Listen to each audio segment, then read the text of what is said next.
सो तहाते सो ना करे तो मरद कैसे। कितना लोग तो खेसरिया के जाए कि खेसरिया नाच के लवंडा तो का हो तू मर्दे होके काऊ खा ले बड़ा क्या जी गलत बोलता नहीं भाई।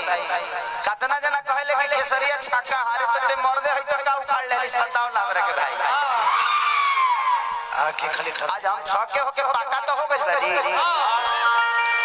जिसको भी संदेह हो वो एक बार उसको मेरे पास आना चाहिए, आकर चेक कर लेना। चेक कर ला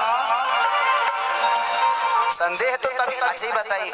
अब केहू केहू मर वगरिया दे ओकरा के देखबे ना करब कि के हो अतना रौरा खंडा बा का कर ले बने हम पागल हो जाए हमरा के दादा पागल कर देले बड़ो लेकिन कोनो बात ना जिंदगी में अच्छी एक्टिंग उसी को मिलती है जिसके पास सबसे ज्यादा मुसीबत है वो सबसे बड़ा होता है और आने वाले समय में उससे बड़ा कोई नहीं। रीजन ये होता है कि उसको दुनिया सीख देती है।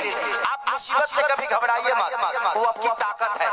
जैसे जैसे आप निकलते जाइएगा वैसे ही आपकी उपलब्धियां बढ़ती जाएगी दुनिया में। तो कभी भी मुसीबत को दिल से न हंसत रहिए, हंसल सीख जाए तो हर दुख दूर हो जाएगा।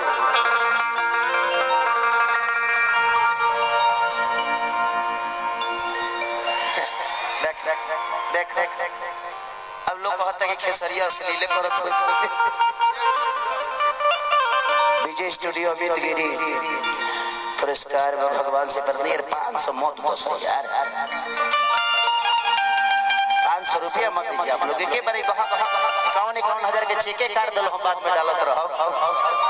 इस कार बैठा भाई हमारे पूर्व मुखिया